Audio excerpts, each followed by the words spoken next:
আজকে আপনাদের অপূর্ব প্রকৃতির মাঝে অবস্থিত একটি অনন্য সুন্দর আশ্রমে নিয়ে যাব।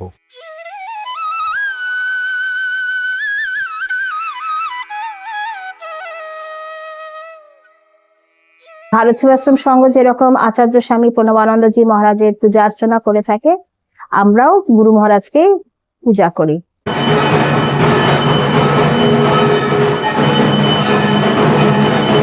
প্রসাদ তো অবশ্যই আছে, যারা এখানে দিনে সকাল 10:30 11টার মধ্যে আছেন তারা অবশ্যই এখানে প্রসাদ পান। আর রাতে থাকার নিয়ে আগে আমাদের একটু জানাতে হয়।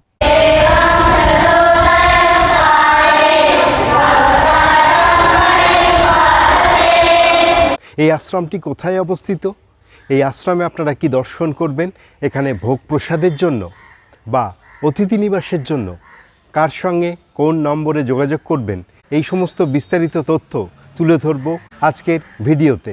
যারা প্রথমবার ভ্রমণামিতের এই ভিডিওটি দেখছেন তাদের উদ্দেশ্যে বলছি, ভিডিওটি ভালো লাগলে লাইক, শেয়ার এবং কমেন্ট করার পাশাপাশি অবশ্যই চ্যানেলটি সাবস্ক্রাইব করবেন। আর ইতিমধ্যে যারা ভ্রমণামিতের এই চ্যানেলটি সাবস্ক্রাইব করেছেন তাদের প্রত্যেককে আন্তরিক ধন্যবাদ জানিয়ে আজকের ভিডিও শুরু করব। আর প্রথমেই আপনাদের জানিয়ে দেব আপনারা আজকের গন্তব্যে পৌঁছবেন কিভাবে।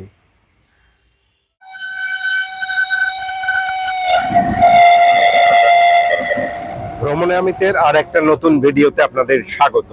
আজ 2 আগস্ট 2026 রবিবার, আর এখন সময় সকাল 9টা।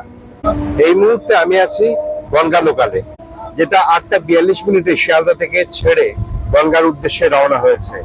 আর আজকে আমার গন্তব্য স্টেশন হৃদয়পুর। আপনাদের জানিয়ে দিই, শিয়ালদা থেকে বনগাঁ শাখার যে কোনো ট্রেনে হৃদয়পুর পৌঁছানো যায় এবং ভাড়া লাগে 10 টাকা, সময় লাগে আনুমানিক 35 থেকে 40 মিনিট।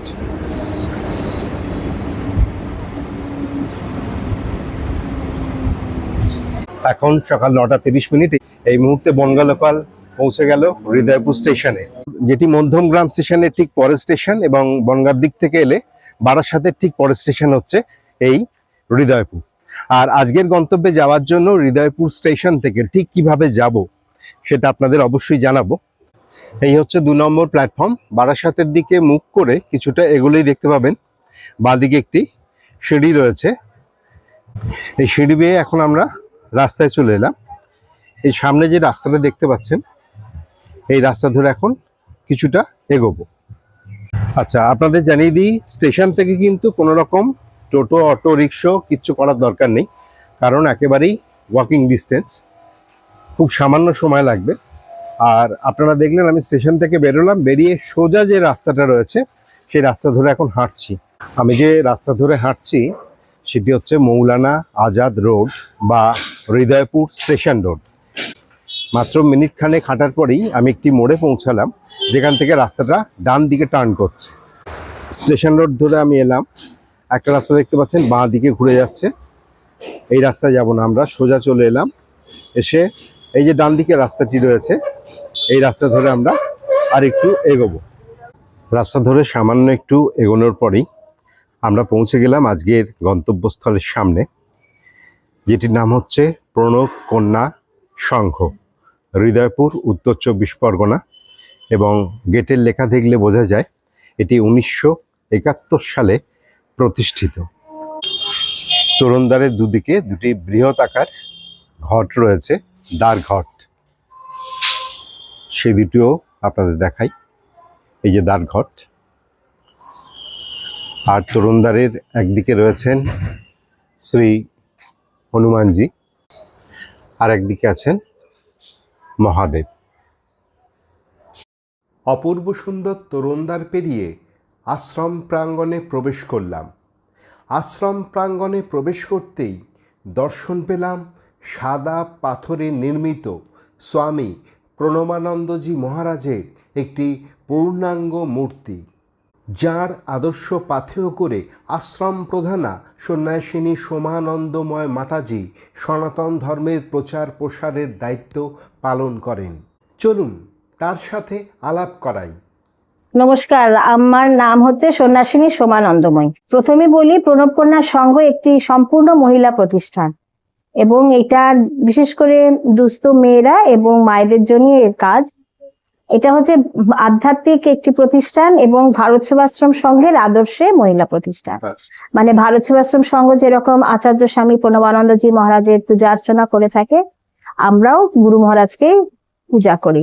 আচ্ছা, এটা কি ভারত সেবার সঙ্গের দ্বারা পরিচালিত বা না, নিয়ন্ত্রণ? না, স্বাধীন সংস্থা। সম্পূর্ণ স্বাধীন সংস্থা আচ্ছা, এবং এটা হচ্ছে সিস্টার অর্গানাইজেশন। আচ্ছা, ভারত সেবাশ্রম সংঘের সিস্টার্স অর্গানাইজেশন হচ্ছে প্রণব কন্যা সংঘ। বয়স্ক স্বামী যারা ছিলেন আমরা ওখান থেকেই দীক্ষা নিতাম, আজ থেকে 20-30 বছর আগে। কিন্তু তারপর স্বামীজিরাই আমাদের যারা বড় মাতাজিরা আছেন তাদের পারমিশন দেওয়াতে এখন প্রণব কন্যা সংঘ থেকেও দীক্ষা দেওয়া হয়। আচ্ছা। আধ্যাত্মিক অনুশীলনের পাশাপাশি এই আশ্রমে বেশ কিছু সেবামূলক কাজ পরিচালিত হয়, সে সম্পর্কে মাতাজির মুখ থেকে বিস্তারিত শুনবো। তো আধ্যাত্মিকতা আছে, তার সাথে সেবামূলক যে কাজগুলো আমরা করে থাকি। এখানে হৃদয়পুরে যেটা আছে সেটা একটা হচ্ছে আমাদের দুস্থ মেয়েদের আশ্রম হোস্টেল আছে, 50টি মতন দুস্থ মেয়েরা এখানে থাকে।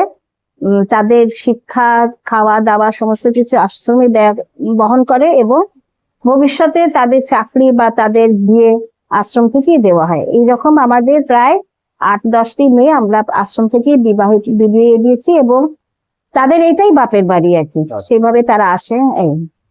তাছাড়া আছে দাতব্য চিকিৎসালয় আছে, ডাক্তার আসেন প্রতি সপ্তাহে 2-3 করে ডাক্তার বসে। তারপর ভোকেশনাল ট্রেনিং আছে, এখানে সেলাই স্কুল আছে, এখানে আশেপাশে মেয়েরা সেলাই শেখে। নেতাজি ওপেন ইউনিভার্সিটির আন্ডারেও একটা সেলাই স্কুল চলছে। তারা ওই সেলাই এখানে ডিপ্লোমা কোর্সটা করে ওরা এসএসসি তে ভোকেশনাল ট্রেনিং এ বসতে পারে। আর যেটা মেইন যেটা আছে সেখানে আমাদের 5টি স্কুল আছে। সরকারি 3টে স্কুল আর বেসরকারি 2টে স্কুল। আপনারা মাতাজির মুখে শুনলেন যে এখানে অনেকগুলি প্রকল্প চলে মূলত ছোট ছোট মেয়েদের নিয়ে। যেহেতু ছোট্ট ছোট্ট শিশু এখানে থাকে তাদের জন্য কিন্তু খেলার ব্যবস্থাও রয়েছে।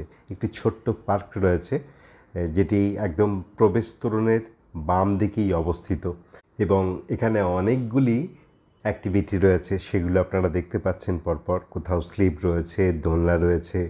আশ্রমের ছোট্ট ছোট্ট মেয়েরা এখানে খেলা করে। আর আপনারা যদি লক্ষ্য করেন এই পার্কের ঠিক উল্টো দিকেই রয়েছে আশ্রম বালিকাদের জন্য বিদ্যালয়। আপনারা আগেই শুনেছেন এখানে প্রায় 5টি বিদ্যালয় আছে। এখন আমরা প্রবেশ করব মূল মন্দির প্রাঙ্গণে। আমরা আশ্রম প্রাঙ্গণে প্রবেশ করে বাম দিকে ছিলাম, এখন আরেকটি গেট পেরিয়ে আমরা মন্দির প্রাঙ্গণে প্রবেশ করলাম। আপনাদের জানিয়ে রাখি হৃদয়পুর প্রণব কন্যা সংঘের এই আশ্রম প্রাঙ্গণের মোট আয়তন প্রায় 10 বিঘা এবং সমগ্র আশ্রম প্রাঙ্গণ এরকম বড় বড় গাছ এবং ফুলের বাগানে সাজানো। আর তারই মাঝে অপূর্ব সুন্দর একটি মন্দির রয়েছে। সে মন্দিরটি হচ্ছে স্বামী প্রণবানন্দজি মহারাজের মন্দির। মন্দির প্রাঙ্গণে গাছগাছালির নিচে অপূর্ব সুন্দর একটি ঢালাইয়ের পদ্মের দর্শন পেলাম। আমরা এখন মন্দিরের প্রধান দ্বারের সামনে উপস্থিত হয়েছি। 3 খিলানযুক্ত দ্বিতল এই মন্দিরটি 3য় তলে 2টি চূড়া আছে। প্রধান দ্বারের বাম প্রান্তে একটি অপূর্ব সুন্দর শ্রীকৃষ্ণের মূর্তি স্থাপিত হয়েছে এবং প্রধান দ্বারের বাম প্রান্তে শ্রী রামচন্দ্রের অপূর্ব সুন্দর একটি মূর্তির দর্শন পাবেন। এই প্রাঙ্গণ জুড়ে প্রচুর গাছ থাকার কারণে সরাসরি মন্দির চূড়া দেখা যায় না। মন্দির চূড়া দেখতে গেলে আমাদের একটু ওপরে উঠতে হয়। যেমন এই মুহূর্তে আপনারা ছাদ থেকে মন্দির চূড়ার অপূর্ব শোভা দর্শন করছেন। এবার চলুন আপনাদের মন্দিরের ভিতরে নিয়ে যাব।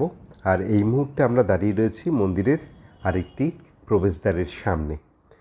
প্রবেশ করেই প্রথমেই আপনারা দেখতে পাবেন মন্দিরের সুবিশাল নাট মন্দির। নাট মন্দিরের দেওয়াল জুড়ে স্বামী প্রণবানন্দজি মহারাজের অনুসরণকারী গুরুবর্গ এবং প্রণব কন্যা সংঘের প্রধানা ও গুরুবর্গের অমূল্য ছবির শাড়ি আপনারা দেখতে পাবেন। এছাড়া এই নাট মন্দিরে একটি সুবৃহৎ ঘণ্টা রয়েছে। নাট মন্দিরের আর এক প্রান্তে 3 খিলান বিশিষ্ট অপূর্ব গর্ভগৃহে স্বামী প্রণবানন্দজি মহারাজের শ্রী সিংহাসন।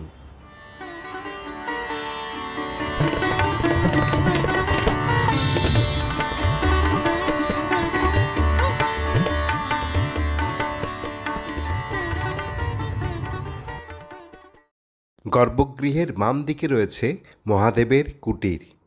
ভিতরে প্রবেশ করলে দেওয়াল জুড়ে নানা দেবদেবীর ছবি এবং ভূমিতে অপূর্ব বেদিতে নন্দী মহারাজ সহ মহাদেব বিরাজমান।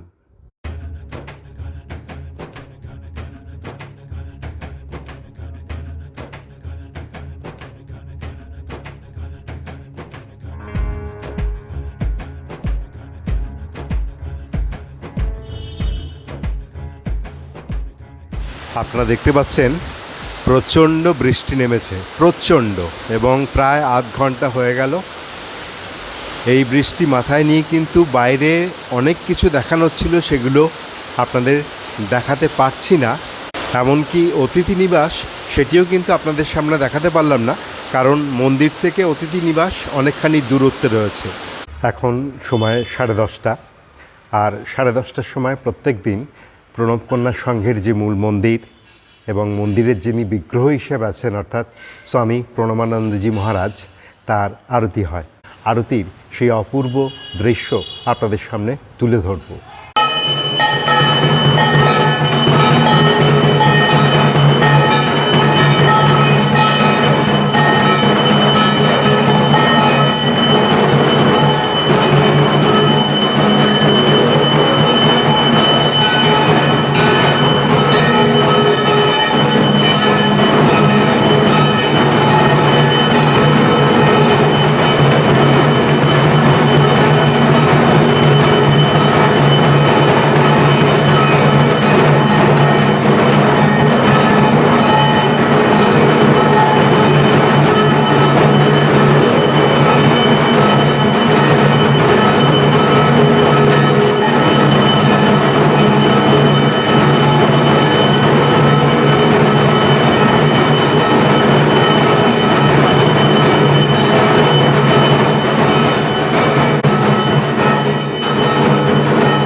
আমি এখন চলে এসেছি প্রসাদের জন্য, যদিও এটা প্রসাদ ভবন নয়।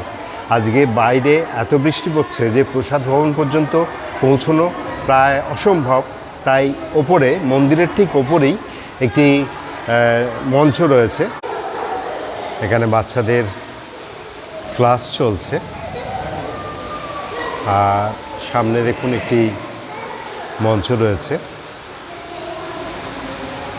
এই মঞ্চেও স্বামী প্রণবানন্দজি মহারাজের ছবি রয়েছে এবং অন্যান্য গুরুদের ছবি রয়েছে। তো এখানেই আজকে প্রসাদ দেওয়া হবে। আপনারা দেখতে পাচ্ছেন প্রণবকন্যা সংঘের ছোট্ট সদস্য, অর্থাৎ ছোট্ট ছোট্ট মেয়েরা, তারা এখানে খাবার খাবে বলে উপস্থিত হয়েছে এবং তাদের যে ডিসিপ্লিনের জীবন সেটি তাদের পোশাকের মধ্যেও কিন্তু প্রকাশিত। অর্থাৎ তারা একই রঙের ড্রেস পরে দুপুরের খাবার খেতে এসেছে। আপনাদের দেখাই, এখানে রয়েছে ফ্রাইড রাইস, নাকি এটা? ফ্রাইড রাইস, আলুর দম, এটা কি পনির? পনির আছে। এটা আনারসের চাটনি। আচ্ছা,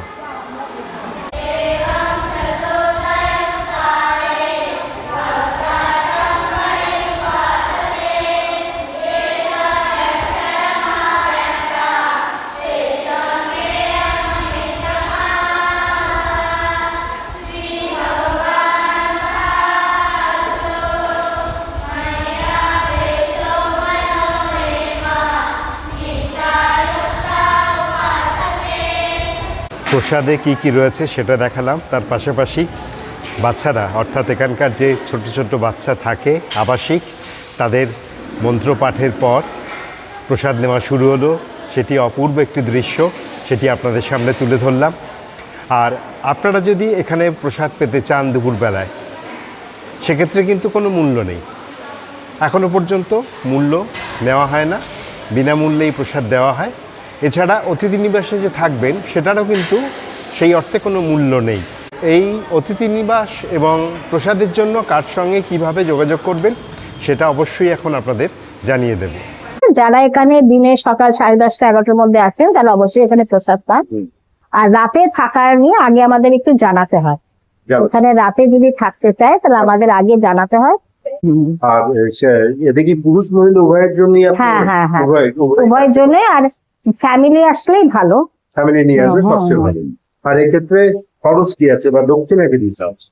আমরা সেরকম দক্ষিণে এখনো কিছু ফিক্সড নিই না। বিশেষ আমাদের তো খুব একটা, এটা তো তীর্থস্থান না যে অনেক তীর্থ যাত্রীরা আসবে, সেরকম আমাদের হয় না আর কি। যারা কার্যকর্মে আসে তাও তারা কলকাতায় থাকে বেশি, তো হয়তো একদিন দুদিন সেরকম আমরা এখনো ফিক্স নেই, যে যার যার ইচ্ছা সেই। আর খাবার দাবারও তাই, যে আসে সে প্রসাদ পায়। মানে ওর জন্য কি কোনো আলাদা? না, এখনো আমরা এই যে অগ্রিম যোগাযোগ করতে হবে বললেন, সেক্ষেত্রে ফোন নম্বরে কার সঙ্গে যোগাযোগ? হ্যাঁ হ্যাঁ, ওই ফোন নাম্বার ওই 8334049669, এই নম্বরে যোগাযোগ করলেই হবে। এটা কি আপনারই নাম? হ্যাঁ আমার। আচ্ছা, আজকের ভিডিওটা এখানেই শেষ করলাম। আশা করি আজকের ভিডিওটা আপনাদের ভালো লেগেছে। যদি ভালো লাগে তাহলে অবশ্যই লাইক, শেয়ার এবং কমেন্ট করতে ভুলবেন না। আর ভ্রমণামিতের চ্যানেলে যারা প্রথমবার এই ভিডিও দেখলেন তাদের উদ্দেশ্যে বলছি, প্লিজ প্লিজ প্লিজ সাবস্ক্রাইব করুন এবং ভ্রমণামিতের সাথে থাকুন, পাশে থাকুন। সকলে খুব ভালো থাকবেন। আজকের মতো টাটা।